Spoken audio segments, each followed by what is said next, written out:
Dust settling from Bills roster decisions as they get their roster down to 53 players on Tuesday.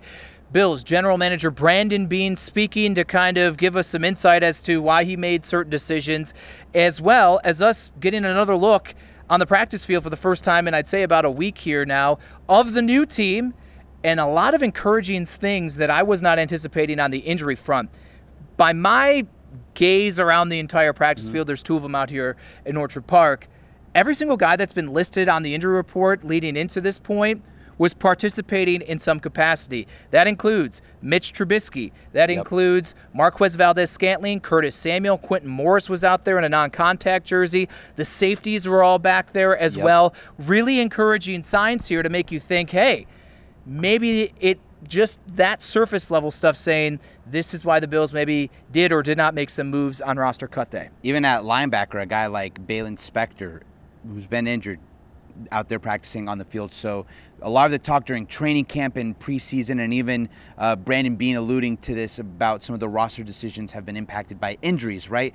So it's good news for this team that as they approach week 1, when they really need to be healthy, that they appear to be heading in that direction. And a guy like Quentin Morris I spoke to in the locker room afterwards just saying, is this what you anticipated in terms of the timeline? Says, yeah, no game this week, so it's a slow process to get him and probably a lot of these other guys just get their legs out there for a day or so and then give them the longer weekend off and then hit the ground running week 1. Still doesn't mean that all of those guys will be ready and available, and that includes Mitch Trubisky, who Brandon Beane saying not yet known whether or not he will actually be all the way back enough to be the backup quarterback for Josh Allen, and that's why Mike White has been brought on for the practice squad, someone that with the rules now, should Trubisky not be good, they can elevate him from the practice squad. A crash course for Mike White, who's familiar with at least going against the Bills as a member of the Dolphins and the Jets. Boy, is that guy funny. Yeah. I want him to stick around purely because he's incredibly entertaining to talk to. Not just funny, well, I want to touch on that in a second, but also productive. And coming out of the preseason, we felt that maybe one of the areas of weakness was backup quarterback, especially considering Trubisky's health. You're talking about Ben DiNucci and Anthony Brown, guys who had been inside the team, inside the locker room for less than 2 weeks, right? Well, now in comes Mike White, who, while he's also a new face to the Bills, has a lot more NFL experience starting-wise than both of them and more productive starting experience than both of them, plus the added familiarity of going up against the Bills with this time with the Dolphins and the Jets. So I think when you take a look at the roster decisions that Beane and the Bills made this week, I think you can certainly say that number 3 quarterback, 2.5 if he ends up being the number 2 quarterback position, was an area that was upgraded this season. Now for the humor, right? Because on top of being a quarterback, he's a comedian talking about how he has a piece of his ribs left on Highmark Stadium from one of the big hits he took from Matt Milano. I don't think if I was here in person to witness it, but I know in being around the team last year and when Jets Week would come up, that was always a hit and a moment that would come up, his hit on Mike White. It's certainly something that he hasn't forgotten as well, because he joked around saying that one of his conditions for signing in Buffalo was that they couldn't put him next to Matt Milano. So certainly good to see a guy come over here and acknowledge the past history with the team and kind of be able to joke about it and seem to already be ingratiating himself with the Bills locker room. I was trying to do him a solid, I'll be honest. Don't know the guy, don't have to, but I'm going through file video from Jets and Dolphins performances. Yeah. 4 interceptions, 1 game against the Bills, just getting bludgeoned by guys with the relentless pass rush in another. I threw in a couple good completions to Garrett Wilson at the front end to not make it look like, hey, this guy's just a glutton for punishment here. One thing Beane did note that he really likes about Mike White, he said, regardless if he's the starter or if he's inserted in the middle of a game, the dude comes out guns blazing, absolutely no fear, which Mike White added, that's not always been a good thing for me here, but someone that is smart, that is really learning the playbook with Kyle Shermer really, really quickly as well as he can, and someone that we don't want Josh Allen to get hurt. Yeah, that's not what, but should something happen, and should Mitch Trubisky not be ready, he should be good to go. The word that comes to mind is a gamer, and you hear that said about certain players where forget what you see at practice, forget about how long they've been with the team, how much they know about the playbook. When they get in the game, they compete, they play hard, and they make plays, and they kind of leave it all out there. And based on Brandon Beane's description, I don't even remember if he maybe used that exact word gamer, but based on those descriptions he said of Mike White and what stood out to him, that word gamer is something that comes to mind. Can't go much farther without discussing the wide receiver position. As I mentioned, Curtis Samuel, Marquez Valdez-Scantling participating. Change of number for MVS. He's 15 now, not 81. So this is the turn that we're going. That's maybe more encouraging, and that's when I saw the initial news of Tyrell Shavers not making the team on Tuesday, thinking, okay, maybe that's a positive sign for them. I think that from what we saw in a brief time out on the practice field, you can continue to maybe feel more comfortable that they're trending in a direction to be able to suit up and contribute however they need to week 1 against the Arizona Cardinals. Speaking of Shavers, him and KJ Hamler make it back onto the Bills practice squad in the wide receiver room here. So as well as Deion Kane. So 5 wide receivers. There was something floated out there about another guy from the Denver Broncos saying we're not there yet, we're looking into it here, but that would be a practice squad potential addition here. But I was more curious, and listen, I understand Brandon Beane's not going to be like, oh, I don't think that the wide receiver group is good. But I asked him point blank, where is your confidence level with feeling where that group is, considering got very limited to no reps with Josh Allen in preseason action here, and you've been having guys in and out with injuries. Says he feels good, but the best part of Brandon Beane is he's a straight shooter. He says, but talk is cheap. They got to prove it. No, and he said that he would have loved to have seen them get more run with Josh Allen in the preseason.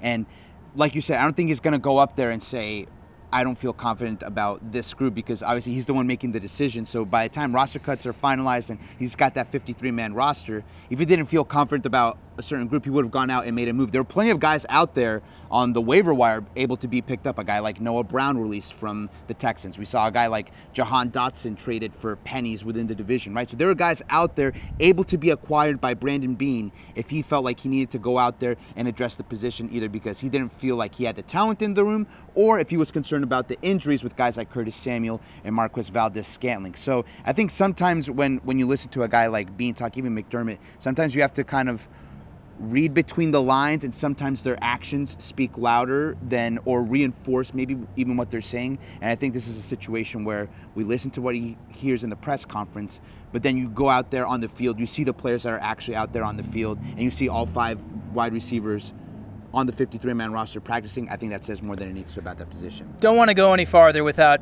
going into the main story here of roster cut day, and that's Joe Andreessen. Buffalo Joe making the team, the 53-man roster. And this is something you and I even mentioned after his phenomenal performance, getting that surprising start in the Pittsburgh preseason game, that he's not just a talking point and wasn't making a case for the roster because he went to Lancaster High School or because he played at the University at Buffalo. He was doing it on his own accord for the actions he was having on the field. Brandon Beane reiterating that, and let me tell you, he's not putting that guy on a really tough cut line there simply because it's a cool story. Andreessen says it still doesn't feel real for him, and you could tell he got a little coached up from PR before he came over and spoke to the media, because he was a little more calculated and trying not to say the wrong thing. But it's awesome. Yeah. It is so awesome, and I covered him in high school at Lancaster, so it's even cool for someone like me and others of us here in the media to know the kid in high school and watch him live out a dream here. But he's in a good mind space in the fact that, hey, it's the right now.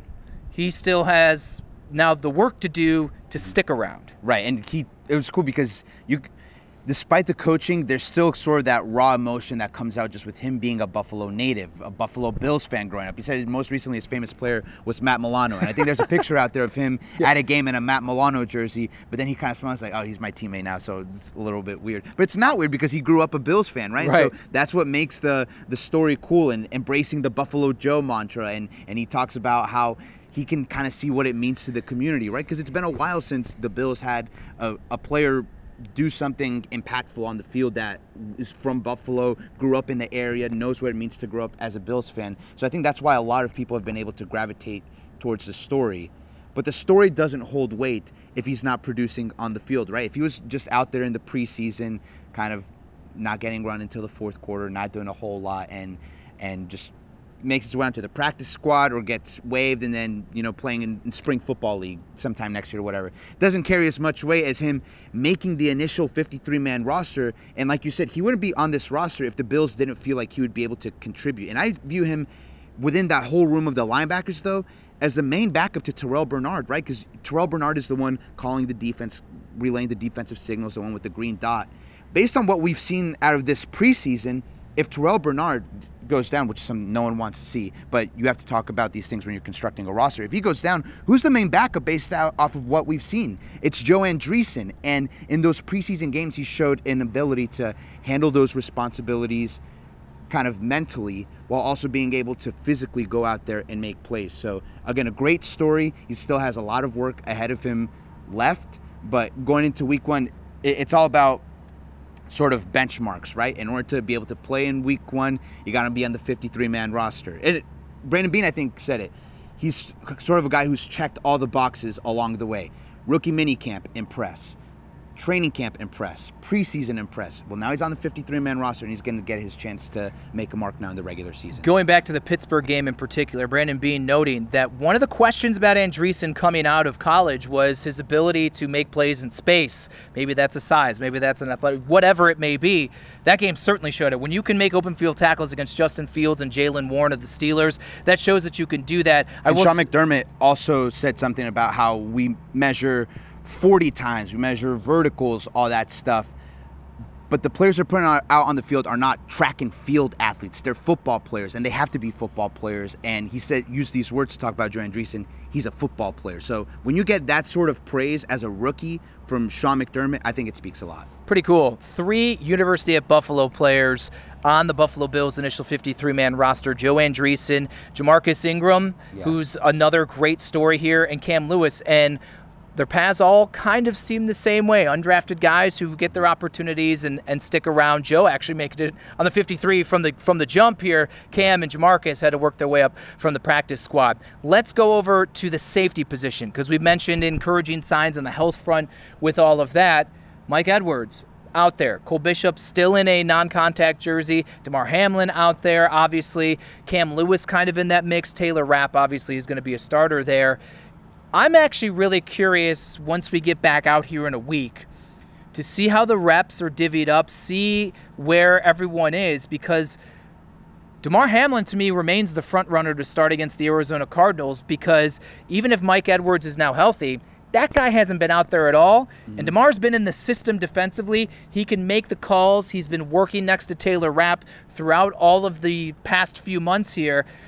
Mike Edwards may eventually be the starter, but I think Damar Hamlin, if he's healthy enough, is probably alongside Taylor Rapp week one. And in the absence of a ton of information about the present, right, the best we have to go off of is the past, right? The last time we saw sort of all of these guys healthy together at the same time was the start of training camp. And who was the first guy to get those first team reps at the start of training camp?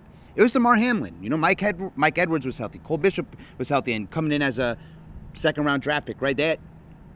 If one of those two guys got the first team reps over Damar Hamlin, I don't think it would have been scrutinized. I think a ton of people would have understood. But I think it spoke to the plays that we saw Damar Hamlin make in OTAs and minicamp, and his knowledge of this defense, that he was the first one out there getting the first team reps in training camp.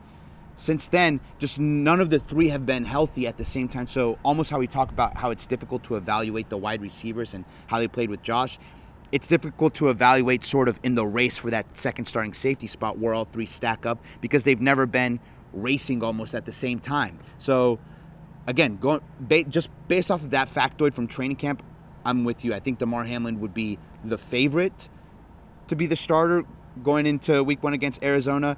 But at the same time, I feel like if we're back out here next Wednesday and it's Mike Edwards, right? Because Cole Bishop is still in the red jersey, right? But if it's Mike Edwards getting those first team reps, I don't think we'd be surprised, just because of his resume of playing in the NFL. And one little wrinkle here, I'll be curious week one out the gate. With no Matt Milano, we saw a year ago Bills going some dime packages, bringing in a third safety. Could that be a way to maybe slowly integrate and acclimate a guy like Mike Edwards, or is it going to be a Cam Lewis, someone who's played in a position like that in the past? Just one little housekeeping note.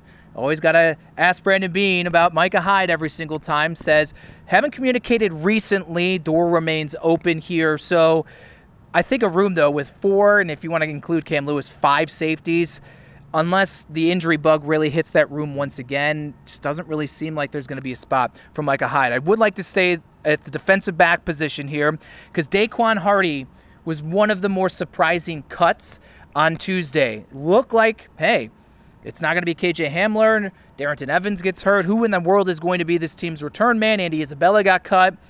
And so it just seemed like Hardy was going to be the guy. Sean McDermott, even with some good, hey, he's made some good improvements into the last preseason game. The decision-making in the last game against Carolina 100%. was better. Lo and behold, he gets cut. They make a trade in the division, something very, very rare with the Jets, to bring in Brandon Codrington, who was here day one, said, I kind of thought I was going to get waived and make my way to the practice squad with the New York Jets. Lo and behold, they trade for me here.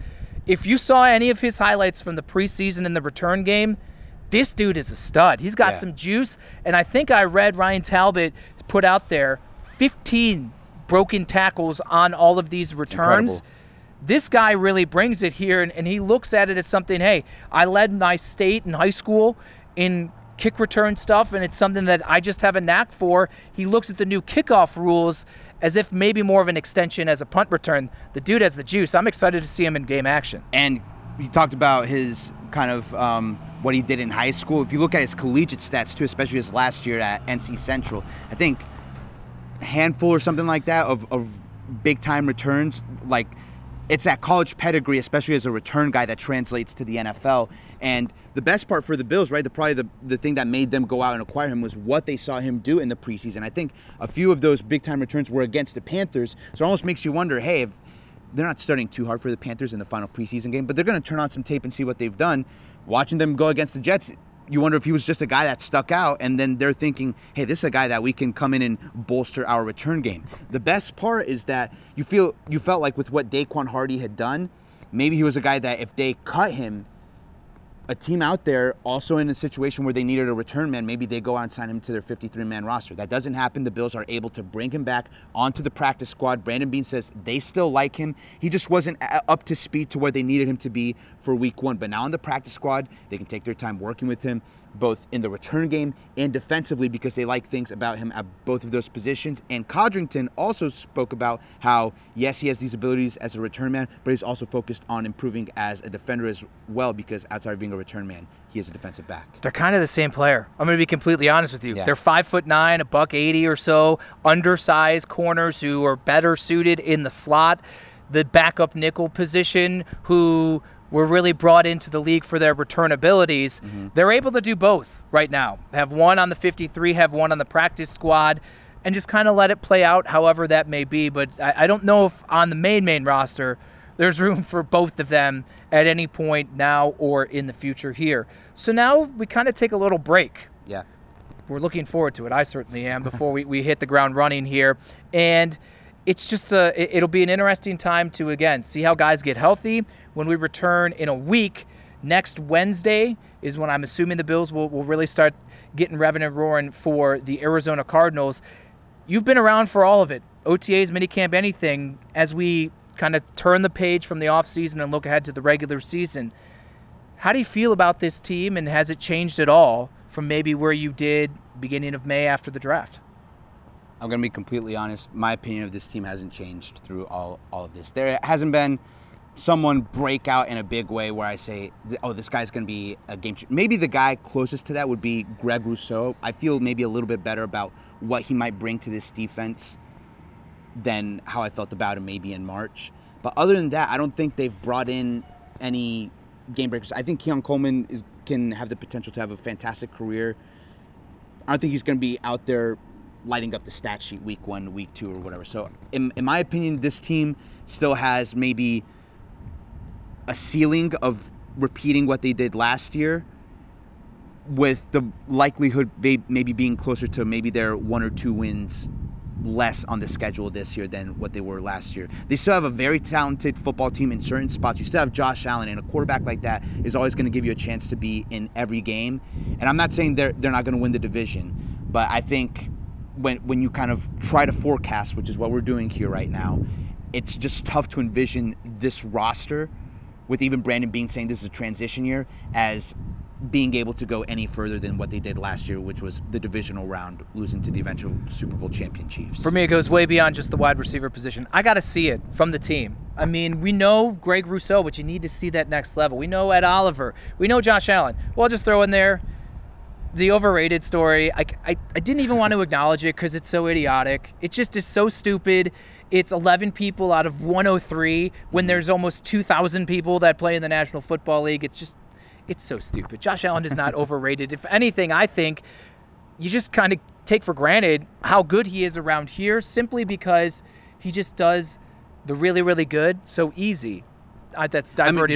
Just imagine the perception of him if he cuts down on because I think the turnovers is the thing that everyone hangs their hat on. And the fact that they haven't made the AFC Championship game beyond the 1 year. That's why. But he led the league in total touchdowns last year. I'm not speaking on it. So it's like kind of those things where like if you're gonna like really hang your hat on one thing, you can't completely ignore the other thing, right? Which is why I think it's ridiculous. If someone wants to say he's overrated, that's their prerogative. But for the result of this survey, for him to be the most overrated quarterback in the NFL, I think is something that's difficult for me to believe. Just again, because we're here every week. We see him in practice. We cover all of their games. And you see the impact that Josh Allen has on the football field, even in spite of the turnovers. So that's what I'm saying. Imagine if he had 18 interceptions last year. Imagine if this year that number is cut to 12, even just keep the touchdowns the same. Anyone who's peddling that overrated narrative would immediately be laughed at just because the one thing that they would have to hang their hat on with the turnovers wouldn't be there anymore. I think even the most elementary football people can say he's not overrated. I'll just wrap up my point about the team. I'm with you, though. I need to see it. I need to see what the wide receiver group looks like, the offense as a whole. I need to see how Josh Allen operates without having to funnel 150, 160 targets to a superstar wide receiver. I need to see this defense with Sean McDermott or Bobby Babbage calling the plays with a lot of turnover at key positions, like the safety position, like a new middle or a new weak side linebacker because, once again, you don't have Matt Milano. Some new guys trying to amp up the pass rush. I need to see all of it. Boy, are they going to get tested out the gate. The Arizona Cardinals, one of the easier on the schedule, and I think they're very formidable. I think Kyler Murray, especially on offense, and Marvin Harrison Jr., James Conner, like these are not slouches here over there. It's going to be tough sledding. I think you're going to have a good idea of doom or gloom after maybe the first 6-7 weeks of this season. It just feels like there's a lot more question marks going into this year than there was last year. Last year, I remember going into week 1, my first year covering the Bills, the major question mark going into that first game was who's going to start alongside Matt Milano at linebacker. and it was the camp battle and the preseason battle between Terrell Bernard and Tyrel Dodson. And even though Bernard was injured, in and out, he ends up getting that job week 1, and then the rest of history, right? He ends up having a fantastic season even after Matt Milano goes down. Well, this year you're talking about Dorian Williams sliding in next to Terrell Bernard with Matt Milano not in the picture. Matt Milano was already the veteran mainstay sort of on that defense alongside Von Miller. You've lost just so many veterans on this team, all around the team. Mitch Morse, Jordan Poyer, and Micah Hyde in the same position room, right? So Stephon Diggs and Gabe Davis, where I know the end of the season that they had last year didn't leave a good taste in the mouth of Bills fans, but you couldn't deny the production that they had over their career in Buffalo and the leadership that they brought. They were team captains, right? So just a lot of different position groups with more question marks, it feels like, than we had for this team going into last year. So you guys can all debate it at home, continue to discuss it, and then we'll hit week 1 and start talking about the Arizona Cardinals. With Jonathan Acosta, I'm John Scott for Channel 2 Sports.